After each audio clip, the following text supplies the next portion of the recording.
Good morning students, मैं Sulekha Gupta. Class हमारी अभी सेकेंड ईयर है। आज हम पढ़ रहे हैं पश्चिमीकरण। पश्चिमीकरण, वेस्टर्नाइजेशन क्या होता है? हमने औद्योगिकरण पढ़ा है, नगरीकरण पढ़ा है, अब ये है हमारा पश्चिमीकरण। पश्चिमीकरण क्या होता है? सामान्य भाषा में देखें कि पश्चिमी देशों का प्रभाव, उनका रहन सहन, उनका खान पान, उनके तौर तरीके हमारे भारतीय समाज में अपनाए जा रहे हैं, उनकी संस्कृति को अपनाया जा रहा है। यही होता है पश्चिमीकरण।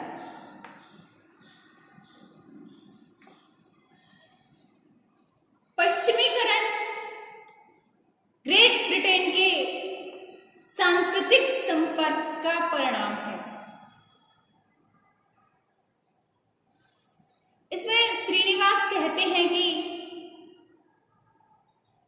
पश्चिमीकरण उन परिवर्तनों को प्रकट करने के लिए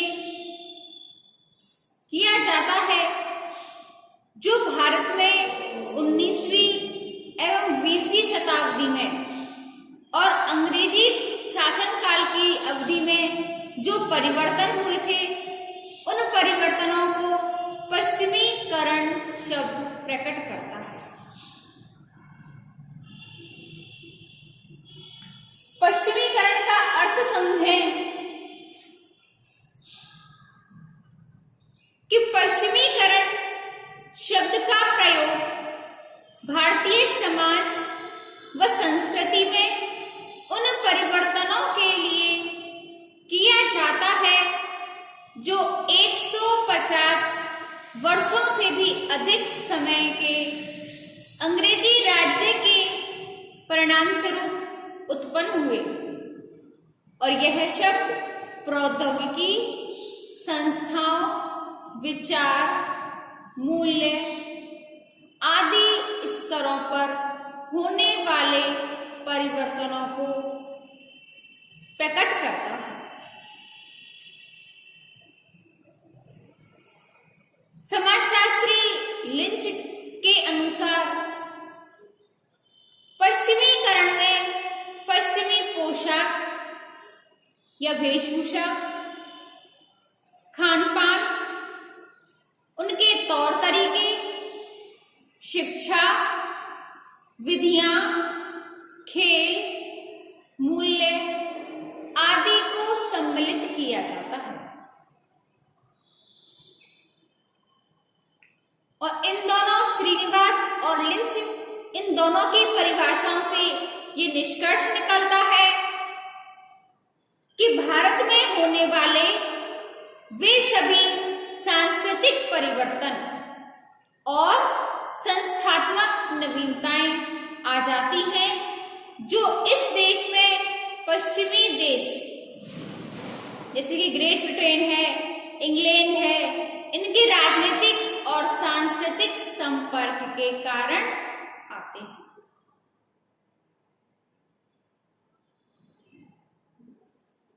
पश्चिमीकरण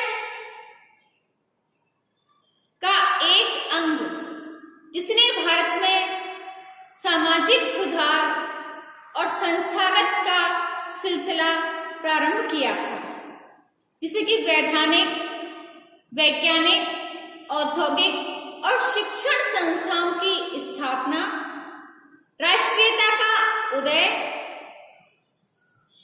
संस्कृति, इन सब के पश्चिमीकरण के कारण हुआ था। पश्चिमीकरण केवल पश्चिमी रीति रिवाजों, उनके तौर तरीके अपनाना ही नहीं है, बल्कि विज्ञान, तकनीकी, उनकी प्रयोग पद्धति, ये सभी अपनाने से है।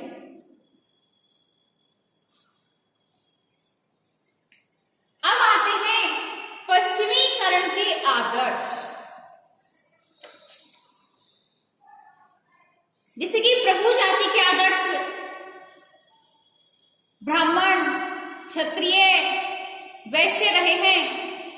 संस्कृतिकरण के आदर्श, ब्राह्मण रहे हैं, क्षत्रिय रहे हैं, वैश्य रहे हैं, प्रभु जाति रहे हैं। उसी तरह पश्चिमीकरण के आदर्श हैं यूरोपीय देश जैसे कि America, Canada, Australia, New Zealand, England, great Britain आदि।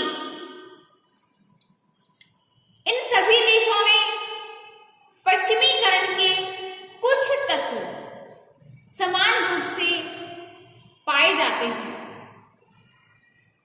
और प्रत्येक देश की संस्कृति की कुछ अपनी विशेषताएं होती हैं।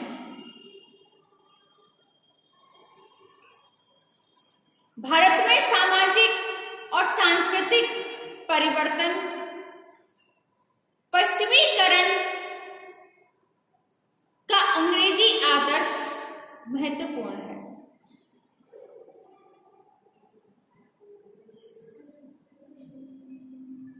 19वीं सदी के मध्य में पश्चिमी देशों के संपर्क में आने के कारण जो सामाजिक सांस्कृतिक परिवर्तन हुए, जैसे कि अंग्रेजी राज्य में भारतीयों को नई प्रौद्योगिकी, औद्योगिकरण, मशीनीकरण, यातायात और संचार के नवीन साधन, शिक्षा, नई न्याय व्यवस्था, फौज, पुलिस, कानून, नगरीकरण, आविष्कार, मानवतावाद, आधुनिकीकरण,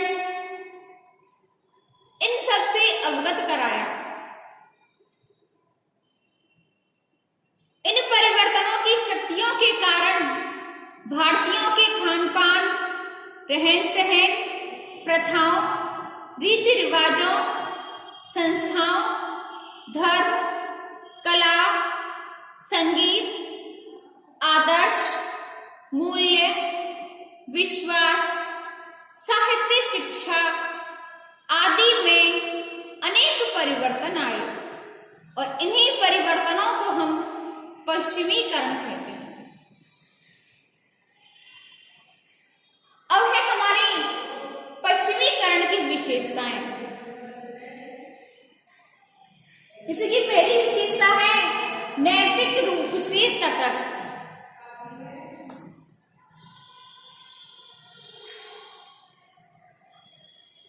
पश्चिमीकरण के प्रभाव के कारण भारत में होने वाले परिवर्तन अच्छे हैं या बुरे,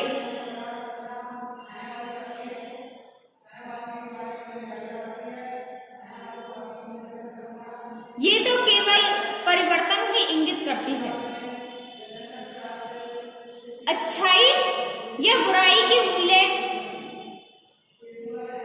ये इस बात का उल्लेख नहीं करती है। श्रीनिवास के अनुसार पश्चिमीकरण शब्द नैतिक दृष्टि से तटस्थ है।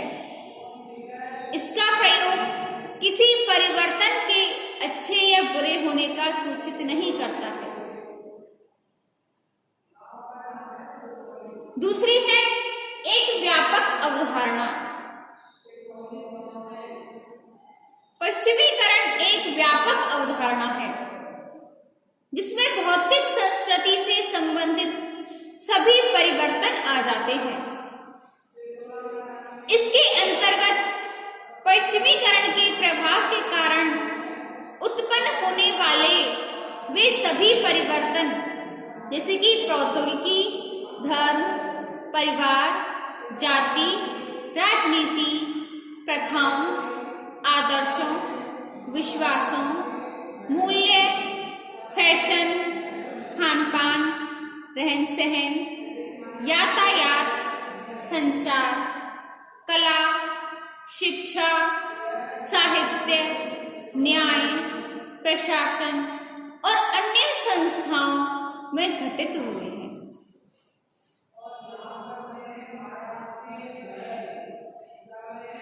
तीसरी है एक वैज्ञानिक अवधारणा। पश्चिमीकरण एक वैज्ञानिक अवधारणा है। इसके द्वारा हम किसी भी समाज में होने वाले परिवर्तनों का विश्लेषण कर सकते हैं। चौथी है अनेक प्रारूप। पश्चिमीकरण के हमें अंग्रेजी, अमेरिकी, रूसी और विभिन्न यूरोपीय देशों के प्रारूप या आदर्श देखने को मिलते हैं। ये सभी प्रारूपों में कुछ तत्व समान रूप से पाए जाते हैं, क्योंकि अंग्रेजों ने ही भारतीयों को पश्चिमी संस्कृति के विभिन्न सामाजिक, आर्थिक, राजनीतिक, धार्मिक एवं भौतिक पक्षों से अवगत कराया। भारत में अंग्रेजी आदर्श विद्यमान है। वर्तमान में अमेरिकी और रूसी प्रारूप भी प्रभावशाली होते जा रहे हैं। पांचवा है जटिल तथा बहुस्तरीय प्रक्रिया। श्रीनिवास के अनुसार पश्चिमीकरण की प्रक्रिया एक जटिल प्रक्रिया है, जिसका प्रभाव सामाजिक, आर्थिक, राजनीतिक, धार्मिक, प्रौद्योगिकी एवं अन्य स्तरों पर देखा जाता है। एक समाज में पश्चिमीकरण का प्रभाव अलग अलग रहता है। कुछ लोगों ने पश्चिमी खान-पान और वस्त्र या फैशन को अपनाया है, तो कुछ लोगों ने पश्चिमी आदर्श, मूल्यों और विश्वासों को। समाज के सभी पक्ष पर पश्चिमीकरण का प्रभाव समान रूप से नहीं रहता। भारत में पश्चिमीकरण की गति सभी जगह समान नहीं है। कहीं पश्चिमीकरण की दौड़ में ब्राह्मण सबसे आगे हैं, तो कहीं क्षत्रिय सबसे आगे हैं। पश्चिमीकरण का स्वरूप और गति एक क्षेत्र से दूसरे क्षेत्र में जनसंख्या के एक भाग से दूसरे भाग में अलग अलग रही है। लोगों का एक समूह वेशभूषा, भोजन, तौर तरीके, भाषा, खेलकूद और अपने द्वारा काम में ली जाने वाली वस्तुओं की दृष्टि से पश्चिमीकरण कर रहा है, तो दूसरा समूह पश्चिमी विज्ञान, ज्ञान और साहित्य को अपना रहा है। छठवां है चेतन और अचेतन की प्रक्रिया। पश्चिमीकरण का प्रभाव भारतीय समाज पर चेतन और अचेतन दोनों ही प्रकार से पड़ा है। कई पश्चिमी तत्वों को हम जानबूझकर प्रयत्नपूर्वक ग्रहण करते हैं और कई हमें अप्रत्यक्ष तथा चेतन रूप से प्रभावित करते हैं, और वे हमारे व्यवहार तथा दैनिक जीवन के अंग बन जाते हैं। तो स्टूडेंट्स, आज के लिए बस इतना ही। हमने पश्चिमीकरण का अर्थ, आदर्श और विशेषताएं देखे। इससे आगे हम देखेंगे अपनी नेक्स्ट वीडियो में। धन्यवाद।